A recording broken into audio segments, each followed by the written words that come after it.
5% 발의한 박주민의 배신. 자, 과연 박 의원 본인의 해명은 무엇이고 이 해명이 설득력이 있는지 오늘 저희 돌직구쇼에서 상세하게 해명해 보겠습니다. 다뤄보겠습니다. 먼저 박주민 논란부터 바로 살펴보시죠. 그래서 법 시행 전 세입자에게 얼마 올려받았는지가 중요할 텐데 임대차 3법 전 국민적으로 이제 잘 아시겠지만 5% 이상 일반 국민들은 못 올리게 해놓은 법입니다. 이 임대차법 개정안을 대표 발의한 의원이 바로 민주당의 박주민 의원입니다. 그런데 서울 중구 신당동 아파트, 본인이 갖고 있는 아파트에 세입자에게 9% 결과적으로 인상을 했다. 그래서 논란이 되고 있습니다. 기존의 임대료가 월세 100만 원이었는데 185만 원으로 새 개입자와 월세 계약을 하면서 임대료를 올린 거죠. 전월세 전환율 4% 적용 시에 9.1%를 올린 겁니다. 아시다시피 법이 통과된 후부터는 5% 이상을 올리지 못하게 되어 있습니다. 물론 이게 법 시행 전이기 때문에 불법은 아닙니다. 그리고 신규 월세 계약건이기 때문에 불법은 아닙니다. 하지만 불법은 아니지만 논란은 강하게 일고 있습니다. 이 법안의 취지를 살린다면 과연 박주민 의원이 그 취지에 부합하느냐라는 논란이 일고 있기 때문이고 이 법안의 대표 발의자가 박주민 의원이기 때문입니다.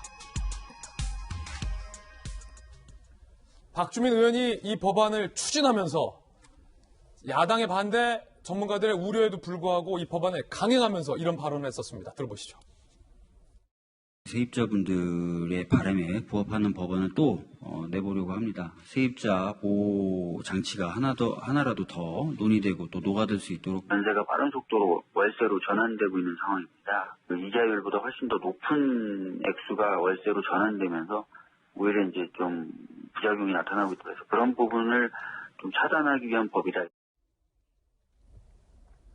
자, 이 법안을 추진하면서 세입자 보호 그리고 무리한 전 월세율의 인상을 차단하기 위해서다라는 것을 강조했던 박주민 의원인데 이재명 기자, 이 논란 좀 자세히 좀 설명해 주시죠. 지금 임대차 보호법이 이제 계약 갱신을 할 수 있고 그래서 이제 기존 2년에 또 2년을 해서 4년까지 이제 전월세를 살 수 있고 또 계약을 갱신할 때는 5% 이내에서만 전월세를 올려라라고 하는 게 임대차 보호 3법의 핵심 내용이죠. 명확하죠. 그 법안을 발의했던 게 바로 박주민 의원입니다. 이 법안 자체가 박주민 의원의 21대 국회 첫 번째 법안입니다. 첫 1호 법안이라고요. 그렇죠. 상징성이 큰 거죠. 본인이 갖고 있는 기존의 생각들 그리고 본인이 추구하는 가치들을 담은 법안인 겁니다. 좀 전에 얘기한 것처럼 당시 지난해 7월 초라면 이 법이 시행되기 전입니다. 따라서 또 특히나 법이 시행됐다 하더라도 신규 계약이기 때문에 5%룰이 적용되지 않습니다. 따라서 법적으로 문제는 전혀 없는 상황입니다. 하지만 문제는 이 법안이 발의된 뒤에 계약이 갱신됐다는 거고 계약을 신규 갱신하면서 기존에 지금 보시는 것처럼 임대료 보증금 3억에 월세 100만 원을 보증금은 낮췄죠. 1억 원으로. 하지만 월세를 185만 원으로 85만 원이나 높였습니다. 그런데 아시다시피 요즘 은행이자가 낮다 보니까 보증금 받는 게 큰 의미가 없죠. 그래서 오히려 집주인들도 월세를 높이길 다 희망하고 있는데 조금 전 제가 들었던 것 박주민 의원이 그걸 문제로 지적한 겁니다. 전세가 빠르게 월세로 전환되고 있고 그러다 보니까 특히나 은행 이자 때문에 이자율보다 훨씬 높은 가격의 월세를 더 많이 받는 것들로 가고 있어서 굉장히 서민들의 부담이 크다라고 본인이 지적한 겁니다. 그런데 제가 김상조 전 실장 논란에서 봤던 것처럼 본인이 지적한 문제를 그대로 똑같이 행했다는 거죠. 그러다 보니까 저희가 지금 김상조 전 실장 때도 역시 내로남불 위선의 문제를 얘기했지만 한겨레 칼럼 어제 보니까 어제 어떤 내용이 나오냐면 지금 젊은 층이 현 정부에 대해서 지지를 철회하는 게 어떤 보수화되거나 혹은 역사적 경험치가 낮거나 이런 문제가 아니라 배신감 때문이다 이렇게 표현을 합니다. 한겨레 칼럼에서. 그러면서 하는 얘기가 뭐냐면 지금까지 현 정부의 정부를 기다렸고 그리고 인내하면 참았는데 그 인내 시간이 끝났다 이런 표현을 씁니다. 무슨 얘기냐면 어쨌든 현 정부의 선의를 믿었죠. 그리고 그 노력을 믿었죠. 그런데 김상조 전 실장 파문 그리고 또 박주민 의원이 그 법안을 대표 발의한 박주민 의원의 전혀 다른 행동을 보면서 과연 선의가 있었던 건지 과연 노력을 해왔던 건지에 대한 좀 근본적인 의문 그런 배신감들을 많은 국민들이 느끼고 있지 않나 싶습니다. 그렇군요. 사실은 세입자 입장에서 가장 큰 부담이 집주인이 월세를 대폭 올리는 겁니다. 100만 원과 185만 원은 단위가 다른 금액이라 세입자들 입장에서는 부담스러운 금액이긴 한데 박주민 의원 측은 이에 대해서 시세보다 싸게 계약을 했고 새로운 사람과 새 계약을 했기 때문에 위법은 아니다라고 해명하고 있긴 한데 박정아 대변인, 네. 사실 임대차 3법 적용을 앞두고 전문가들이 가장 우려했던 게 이 부분이거든요. 그럼 집주인들이 조금만 월세 혹은 전세 올리고 계속 살 수 있게 해왔는데 임대차 3법이 시행되면 내보낸다, 새 계약한다, 혹은 내가 들어간다. 그러면 세입자 입장에서는 집마저 잃게 된다라는 걸 제일 우려했는데 지금 그 우려를 가져와서 괜찮다라는 해명을 하고 있는 겁니까? 그러니까요. 그때 당시 보면은 무슨 전세금 같은 경우는 무슨 폭탄 전세금 얘기하면서 갑자기 늘어날 거다. 그리고 전월세 얘기하면서 앞으로 국제적인 추세가 전월세에 섞여 있는 반월세 뭐 이런 거니까 국민 여러분 그렇게 하세요라고 해놓고 결국에는 뒤에서 이렇게 얘기를 하고 있는데 글쎄 뭐라고 해야 되나 뭐 그리고 늘 이 정부 인사들 얘기 나올 때마다 법 위반은 아니다라고 얘기해요. 그게 어떤 인지구조에서 그런 해명이 나오는지 저는 잘 모르겠습니다. 그러니까 뭐 이 건에 대해서 이재명 부장 좀 전에 20대의 배신감 말씀 쭉 하셨는데 뭐 위선 10번, 100번을 얘기해도 위선이고 내로남불이라고밖에 할 수 없는데 예. 저는 그것만으로도 충분히 설명 안 되는 부분이 있는 거예요. 그러니까 이상과 현실을 제대로 보지 못하고 공허한 망상 속에서 막 이렇게 가는 게 우리가 얘기했던 거다라고 막 얘기하고 실상 나는 다른 삶을 살고 있었던 거 아닌가라는 생각이 듭니다. 오늘 조선일보는 이런 칼럼을 써요.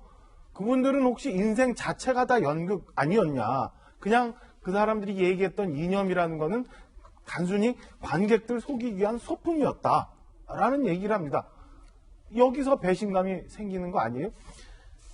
박주민 의원 7월 초에 저렇게 계약을 하고 대표 발의를 하면서 7월 29일 날 이렇게 얘기합니다.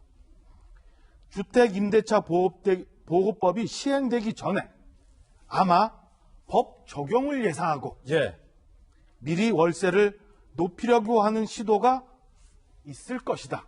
내 법 시행 얘기야. 전에 월세 올리려는 시도가 있을 거다. 내가 그렇게 해놓고요. 그래놓고 텔레비전 앞에 국회에서는 이런 사람들이 있으니까 이런 사람들 잡아야 된다. 못하게 해야 된다. 라고 얘기했어요. 이게 뭐예요? 저는 어떻게 설명을 해야 될지 도저히 이해가 안 갑니다. 그것도 1년 전도 아니고 그냥 같은 달, 한 달도 안 되는 그 사이에 나는 여기서 월세 이만큼 올려서 다음에 오는 세입자한테 충분히 월세 더 많이 받아놓고 국회에서는 이런 거 악용하는 사람들 있으니까 이런 있을 수 없는 일을 우리가 네. 막아야 된다. 저는 이게 단순히 위선이라는 두 글자로만 어떻게 해석을 할지 지금 국민들은 그 부분에 대해서 답을 기다리고 있는데요. 답을 못하고 있는 것 같아요. 저도 이게 위선 말고 다른 무엇인지 말씀을 못 드릴 지경입니다. 방금 말씀하신 박주민 의원의 발언도 논란이 되고 있습니다. 세입자에게 인상된 월세 계약을 하고서 한 달도 되지 않아서 박주민 의원이 이렇게 얘기합니다. 자, 이 발언 말고요. 직접 박주민 의원의 발언 들어보시죠. 주임법 시행되기 전에 아마 이제 주임법 적용을 예상하고 미리 월세라든지 이런 것들을 이제 높이려고 하는 시도가 있을 것이다라는 한 가지 지적이 있고요. 전세 시장이나 월세 시장이 흔들릴 것이다. 어떤 분들은 이제 이 법이 시행되기 전에 전세나 월세 가격을 많이 올릴 것이다 이렇게 걱정하시는 분들이 계셨어요. 중장기적으로 봤을 때는 부동산 시장을 좀 안정화시키는 데 도움이 될 것이라고 보고 있습니다. 바로 이 발언이 본인이 월세를 많이 인상하고 한 달도 되지 않아서 한 발언인데, 자, 박수현 대변인, 어떻습니까? 법 시행 전에 월세를 많이 올리는 분들이 계실 것이다. 그러면 안 된다. 본인에게 해당은 안 되는 발언인가요? 글쎄, 이런, 오늘도 생각을 제가 좀 많이 좀 해봤습니다. 박주민 의원을 이해하려고도 노력해봤고, 박주민 의원을 평소에 제가 굉장히 잘 알고 아끼는 그런 후배인데, 그리고 박주민 의원이 저 앞면에 보면 양복에 여러 가지 그 리본들, 상징문들을 많이 달고 있지 않습니까? 제가 한번 물어본 적이 있어요. 박 의원, 이게 왜 이렇게 많이 달고 있냐? 그러니까 뭐 그 의미를 몰라서 제가 물어본 것이 아니라 잊지 않기 위해서 달고 있습니다. 그리고 국회의원이 좀 너무 주렁주렁 달고 있는 게 이상하지 않느냐 비판도 많이 받는다고 그래요. 그럼에도 불구하고 그 처음 정치 입문할 때 그 약속을 잊지 않기 위해 자기는 이걸 달고 있다. 그리고 그런 과제가 하나씩 해결될 때마다 배지를 하나 떼는 그 보람을 느낀다 이렇게 이야기를 하는 그런 국회의원이고 민주당에서도 굉장히 차세대 젊은 지도자로서 촉망도 받고 있는 이런 분인데 그런 게 비하면 왜 저런 실수를 했을까? 실수라고 할 수 있는 것일까? 뭐 이런 생각이 이제 드는 거잖아요. 예.